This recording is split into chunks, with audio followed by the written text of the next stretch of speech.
you know, when I think of how like an professional or even a college football athlete would have lived in the 1700s or in, like in the past, um, it it makes me wonder, like, like what kind of lives they lived, kind of thing. Like we do have like accounts, we've seen movies on it, like Spartacus or a gladiator.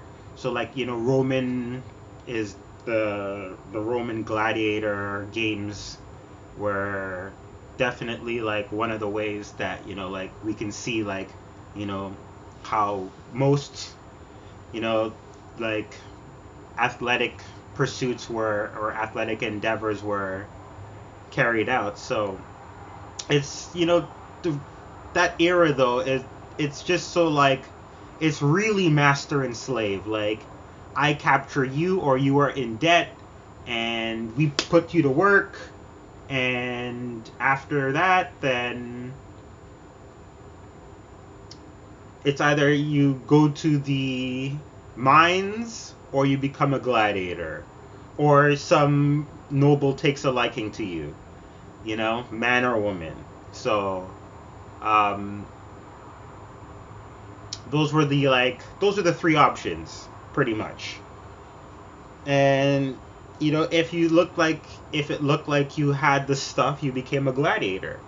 Like if you were young, like strong, you went and trained to become a gladiator. And then it was just like, it was almost kind of like how it is on, like, what was it, the Bleacher Report, Game of Zones, where, or like Game of Thrones, where you have your different houses, and then, the different houses would have their own, like, bring their own uh, gladiators, and normally they wouldn't be killed because it was very expensive to uh, say, like, like train and feed and everything. So they wouldn't be killed willy nilly, like as you've seen in even in Spartacus. This is mentioned, like, you don't really kill them. Only in special occasions, like you're doing certain events, then you would probably go and you'd be killing and everything like that. But um, it's just so simple. So one of the other things that you would think of is like the more mental aspect of, like, an athletic pursuit is like being a samurai, because they even though a samurai may master his technique, he still would be swinging that sword every day. He still takes care of his sword. He still, like, it's like that daily routine almost. So it's kind of interesting reading what a samurai would think, because they would have more time to uh, gather their thoughts. Like, yes, they would go to war and things like that, but they would definitely have more time to gather their thoughts. So I'm just gonna like read some of this, and I want you to like take from it what you will from, and like, if you're an athlete, because not that I was a professional athlete or anything, but everybody who watches sports in usually in some form or fashion at one point played sports. Whether it doesn't really matter how far they went, like most people have an idea of what it takes, or should have an idea if they played sports, even the basic concept of what it takes to compete against another human being, whether that's your teammate every day in practice, or that is on the, in an official game setting where the win or the loss is up for grab. So, or not for grab, if you know what I mean. Who wants, the win is up for grab, but you'll get that loss if you want it or not. So, and some people do want it, it seems like these days, to play for the loss. So, like the Hagakure is just, it's the book of the samurai. It's just a samurai giving his philosophies, giving his thoughts on what it means to be a samurai, what it means to, yeah, be a retainer of an emperor, because these are different times. So, it's not like there's electricity and all these things, and Like for the most part throughout human history, GDP or GDI, gross domestic income, is even a better way to look at it. GDP can be whatever, manipulated easy. GDI is a little bit more more accurate. But even if you look at both of them throughout history, like it's been pretty stagnant throughout history for most of history. It's only in the past, like say 150 years, where through capitalism it's really picked up, and we've built all of this, whether for good or for bad. Like there's always unintended consequences. That's like something an economist will usually try and is usually trying to figure out. Usually the economist is trying to figure out what the unintended consequences is. Some can be good, some can be bad even, but usually they're bad, because when anything is unintended and you don't think about their intentions on what they have on society, then it's usually bad. Very rarely is there a good unintended consequences, but I'm sure it is possible, but I'm just saying it's highly improbable. But so I'm just gonna start reading from chapter 1, and I'm not sure. I'm gonna try and keep this to a minimum, maybe another 9 minutes. Should be able to get through, hopefully. Okay. Although it stands to reason that a samurai should be mindful of the way of the samurai, it would seem that we are all negligent. Consequently, if someone were to ask, what is the true meaning of the way of the samurai? The person who would be able to answer promptly is rare. This is because it has not been established in one's mind beforehand. From this, one's mindfulness of the way can be known. Negligence is an extreme thing. The way of the samurai is found in death. When it comes to either or, there is only the quick choice of death. It is not particularly difficult. Be determined and advance. To say that dying without reaching one's aim is to die a dog's death is the frivolous way of sophisticates. When pressed with the choice of life or death, it is not necessary to gain one's aim. We all want to live, and in large part, we make our logic according to what we like. But not having attained our aim and continuing to live is cowardice. This is a thin, dangerous line. To die without gaining one's aim is a dog's death, and fanaticism. But there is no shame in this. This is the substance of the way of the samurai. If by setting one's heart right every morning and evening, one is able to live as though his body were already dead, he pains freedom in the way. His whole life will be without blame, and he will succeed in his calling. A man is a good retainer to the extent that he earnestly places importance in his master. This is the highest sort of retainer. If one is born into a prominent family that goes back for generations, it is sufficient to deeply consider the matter of obligation to one's ancestors, to lay down one's body and mind, and to earnestly esteem one's master. It is further good fortune if, more than this, one has wisdom and talent and can use them appropriately. But even a person who is good for nothing and exceedingly clumsy will be a reliable retainer if he only has the determination to think earnestly of his master. Having wisdom and talent is the lowest tier of usefulness. According to their nature, there are both people who have quick intelligence and those who must withdraw and take time to think things over. Looking into this thoroughly, if one thinks selflessly and adheres to the 4 vows of Nabeshima Samurai, surprising wisdom will occur regardless of the high or low points of one's nature.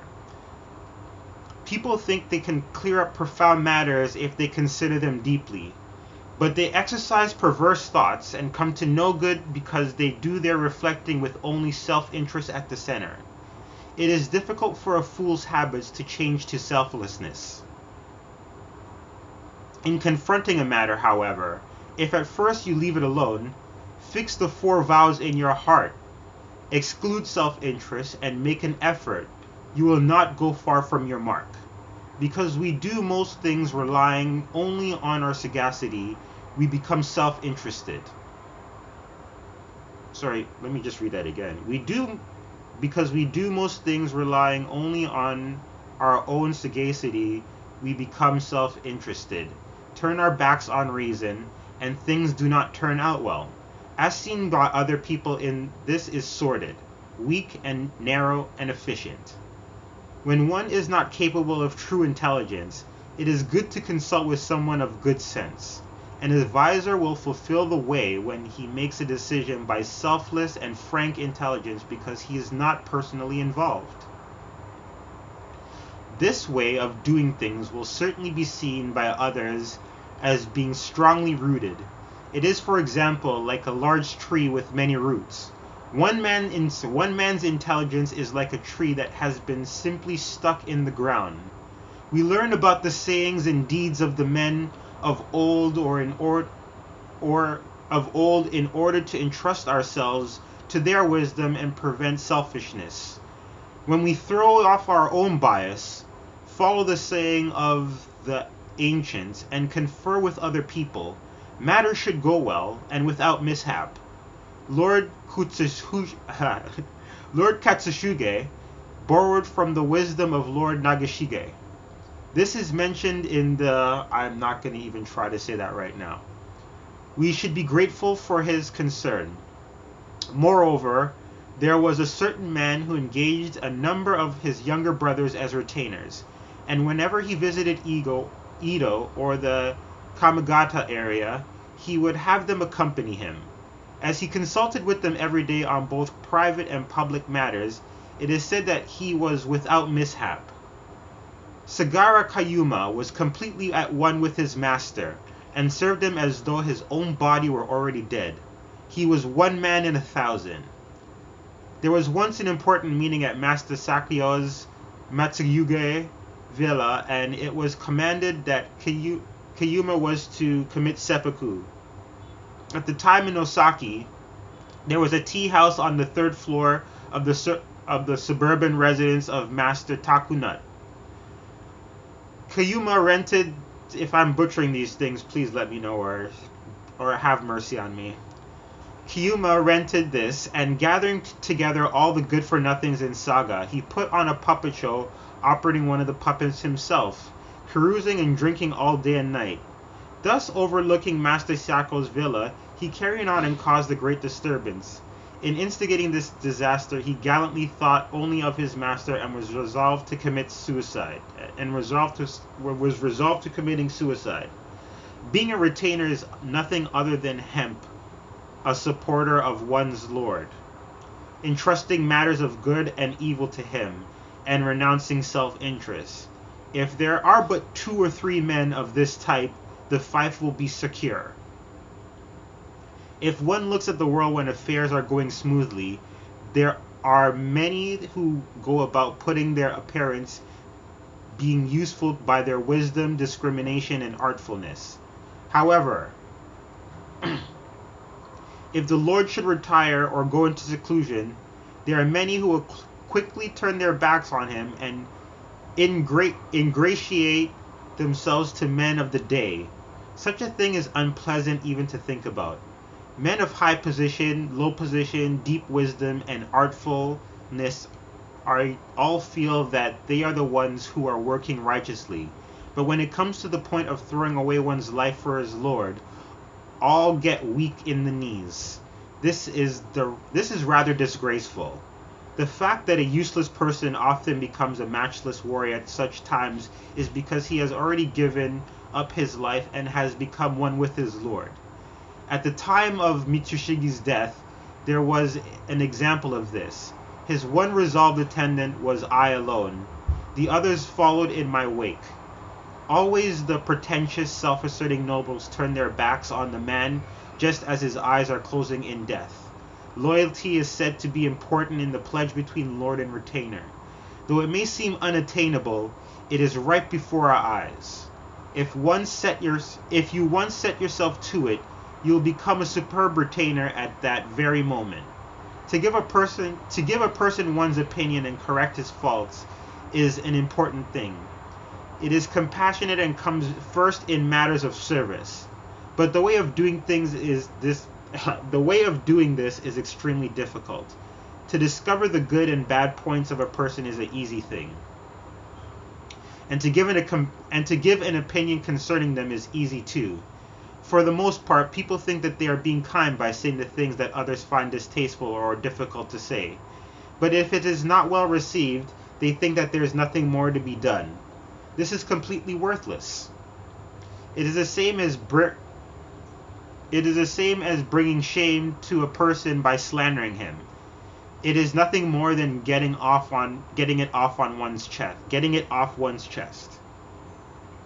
To give a person an opinion, one must first judge well whether that person is of the disposition to receive it or not. One must become close with him and make sure that he continually trusts one's word. Approaching subjects that are dear to him, seek the best way to speak and to be well understood. Judge the occasion and determine whether it is better by letter or at the time of leave-taking. Praise his good points and use every device to encourage him, perhaps by talking about one's own faults without touching on his, but so that they will occur to him. Have him receive this in the way that a man would drink water when his throat is dry, and it will be an opinion that will correct faults. It is extremely difficult. If a person's fault is a habit of some years prior, by and large it won't be remedied. I have had this experience myself. To be intimate with all one's comrades, correcting each other's faults, and being of one mind to be of use to the master is the great compassion of a retainer. By bringing shame to a person, how could one expect to make him a better man? It is bad taste to yawn in front of people. When one unexpectedly has to yawn, if he rubs his forehead in an upward direction, his sensation will stop. If that does not work, he can lick his lips while his mouth's closed, or simply hide it with his hand or his sleeve in a way that no one will know what he is doing. It is the same with sneezing. One will appear foolish. There are other things besides these about which a person should use care and training. When a person was saying that present matters of economy should be detailed, someone replied that this is not good at all. It is a fact that ash will not live where the water is too clear, but if there is duckweed or something, the fish will hide under its shadow and thrive. Thus the lower classes will live in tranquility if certain matters are a bit overlooked or left unheard. This fact should be understood with regards to people's conduct.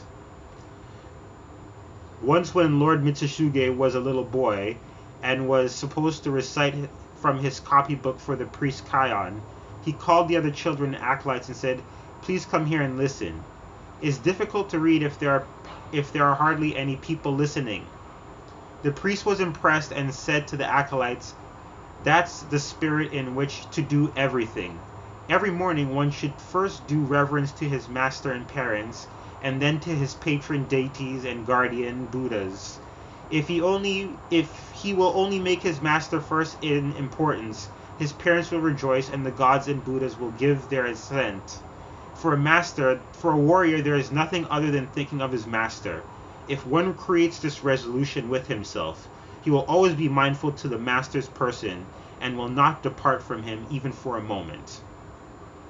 Moreover, a woman should consider her husband first, just as he considers his master first. According to a certain person a number of years ago, Matsuguma Kion told this story. In the practice of medicine, there are differentiation of treatment according to the yin and yang of men and women. There are also a difference in pulse. In the last 50 years, however, men's pulse has become the same as women's. Noticing this in the treatment of eye disease, I applied women's treatment to men and found it suitable. When I observed the application of men's treatment to men, there was no result. Thus I knew that men's spirit had weakened, and that they had become the same as women, and the end of the world had come. Since I witnessed this with certainty, I kept it a secret.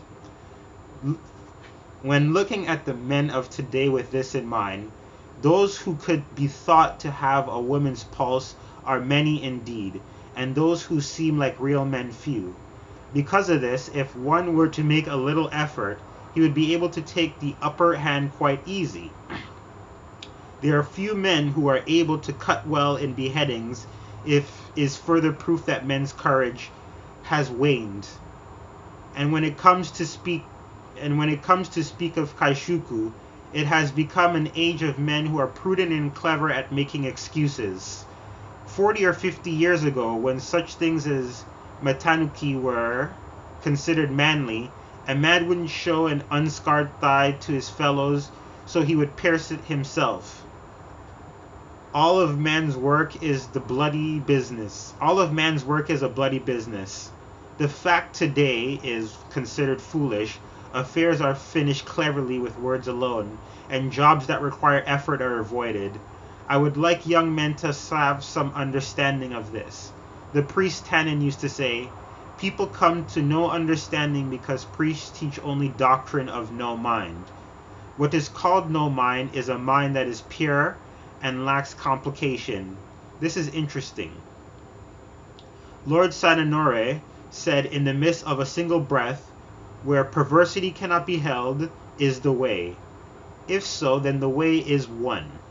But then there is no one who can understand this clarity at first. Purity is something that cannot be attained except by piling effort upon effort. There is nothing that we should be quite so grateful for as the last line of poems that goes, when your own heart asks, it can probably be thought in the same way as Nembutsu, and previously it was on the lips of many people. Recently, people who are all called clever adorn themselves with superficial wisdom and only deceive others. For this, they are inferior to dull-witted folk. The dull-witted person is direct.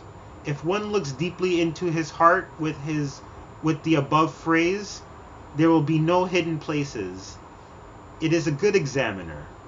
One should be of the mind that meeting this examiner, he will not be embarrassed.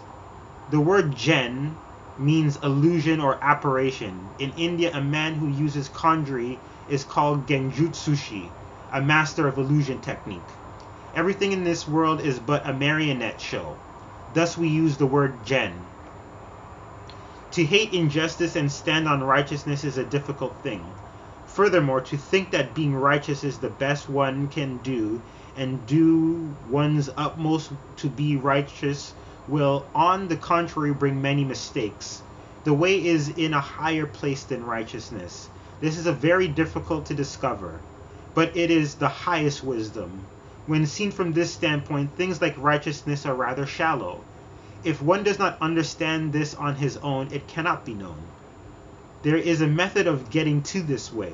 However, even if one cannot discover it himself, this is found in consultation with others. Even a person who has not attained this way sees others front to the side. It is like the saying from the game of Go. He who sees from the side has 8 eyes. The saying, thought by thought we see our own mistakes, also means that the highest way is in discussion with others. Listening to old stories and reading books are for the purpose of sloughing off one's own discrimination and attaching oneself to that of the ancients. A certain swordsman in his declining years said the following: "In one's life, there are levels of pursuits of study. In the lowest level, a person studies but nothing comes of it, and he feels that both he and others are unskillful. At this point, he is worthless. In the middle level, he is still useless but is aware of his own insufficiencies and can also see insufficiencies of others. In a higher level, he has pride concerning his own ability, rejoices in praise from others, and laments the lack of ability in his fellows. This man has worth. In the highest level, a man has the look of knowing nothing. Kind of reminds me of a certain coach who's going to the NFL. Let me repeat that again. In the highest level, a man has the look of knowing nothing. These are the levels in general, but there is one transcending level, and this is the one most excellent of all. The person is aware of the endless and of entering deeply into a certain way. Arid never thinks of his some of the spelling I think is off, so please excuse if I'm confused for a bit. Way Arid never thinks of himself as having finished. He truly knows his own insufficiencies and never in his whole life thinks that he has succeeded. He has no thoughts of pride with self-abasement, knows the way of with self-abasement knows the way to the end. And is said the master Yagyu once remarked, I do not know the way to defeat others, but the way to defeat myself. Throughout your life advance daily, become more skillful than yesterday, more skillful today. This is never ending. Among the maxim of Lord Nagashi's wall, there was this. 1. Matters of great concern can be treated lightly. Letai commented, matters of small concern should be treated seriously. Amongst one's affairs, there should not be more than 2 or 3 matters of what one could call great concern. If these are deliberated upon during ordinary times, they can be understood. Thinking about things previously and then handling them lightly when the time comes is what this is all about. To face an event anew, solve it lightly is difficult if you are not resolved beforehand, and therefore will always be uncertainty in hit.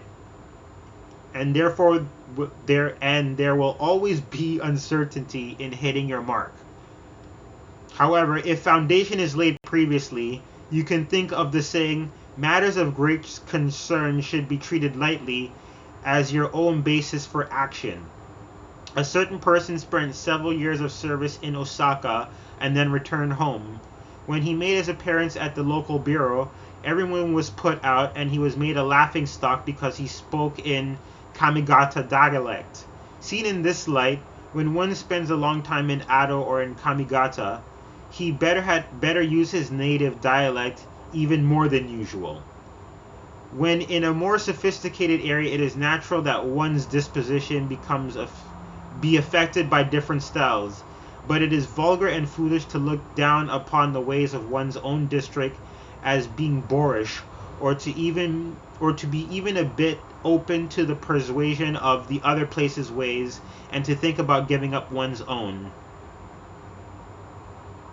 That one's own district is unsophisticated and unpolished is a great treasure.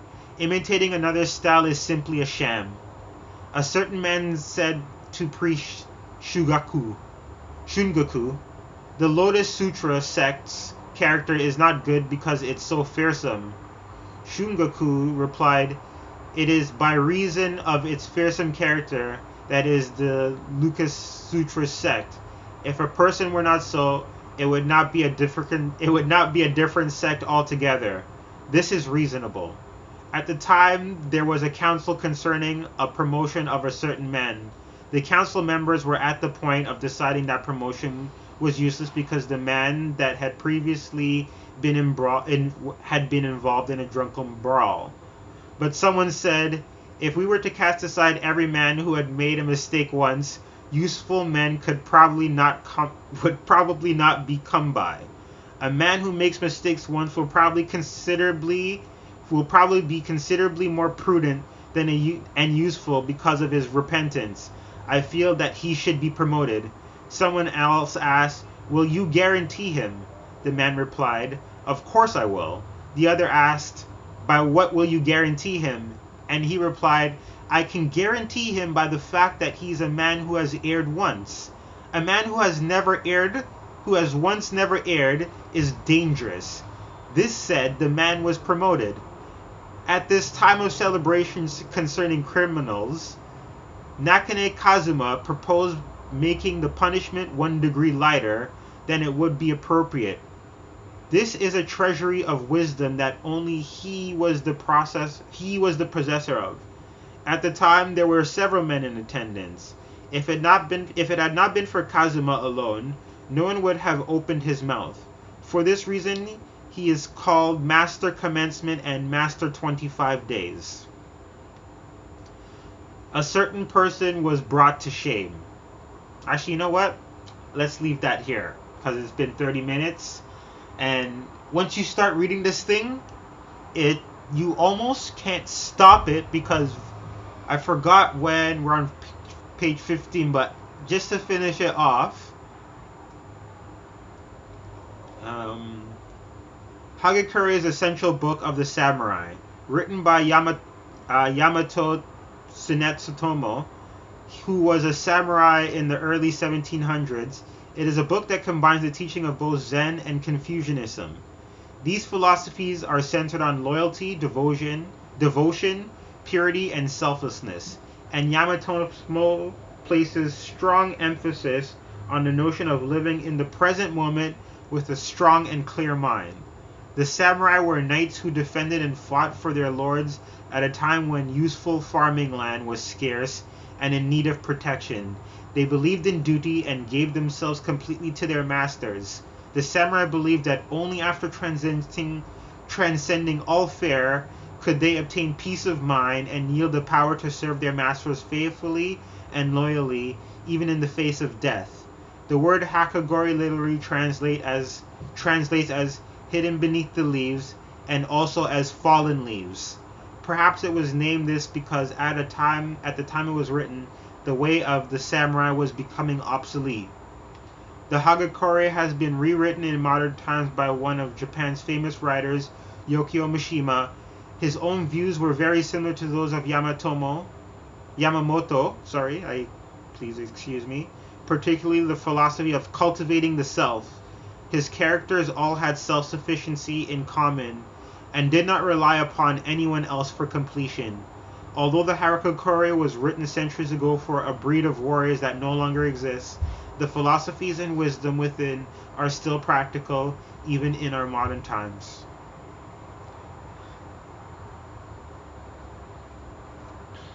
There was that one saying, where was it?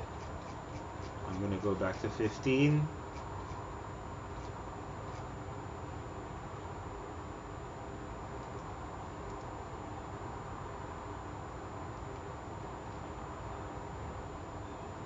There was this thing I found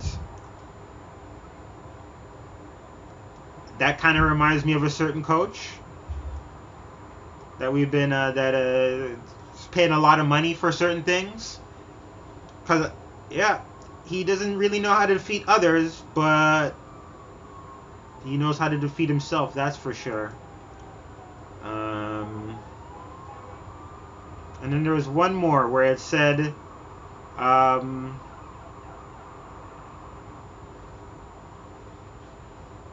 oh yes, right here. In the highest level, a man has the luck of knowing nothing. That reminds me of a certain coach who's going to the NFL, who's could have pretty much, whatever job he really showed interest in, they were going to go and work with him, and they were going to get things ready for the NFL. So he chose Justin Herbert, and the rest is that. That's that.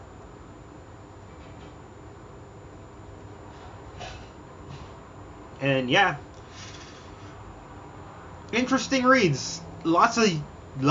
It just makes you think, because it was a different time.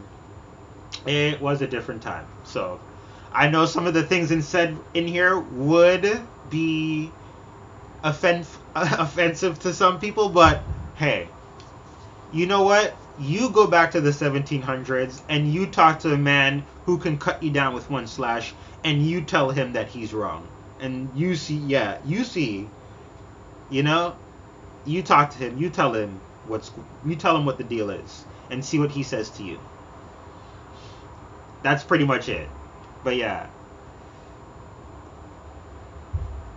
You have to read this thing. I don't know. To me, it's one of life's best reads. Thank you for watching. Yeah, or listening to me, and yeah, please read the book. And if anything, make sure that you really compare it to things in college football, because when you start looking at it from a college football perspective, what team I'm talking about. I don't have to tell you what my favorite team is anymore. I think everybody knows what my favorite team is. I've come out quite frankly and said it. But just because I come out and say it, I've given you a little bit of my philosophies. Do I take everything from in here as word, as whatever? No. He lived in the 1700s, and he had to deal with what was going on in his day and age. And I live in 2024 now, and I have to deal with what's going on in my day and age. But there are things that just because someone says something that had said something 300, 400 years ago, that doesn't mean that everything that they said becomes invalid. And if you think like that, then no, there is no help for you. The only teacher that will help teach you to get out of those ways of thinking will be life itself, because life doesn't care. When life comes to teach, it teaches. Simple as that. But yes, take from it what you will. There was lots said in here. Lots of good stories. It almost feels like a bunch of Michigan men talking, like samurais, Michigan men, volunteers, everybody has their fiefdom. Everybody has their lords, their regents, their athletic directors, samurais going into battle, protecting farmland. The similarities and the thoughtfulness and everything behind it, and the loyalty and everything behind it.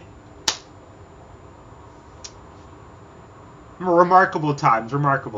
And as we go into this new era, it's just so cool. Just to look back and see how far we've come. From, samurais from gladiators to samurais to college football. Greatness.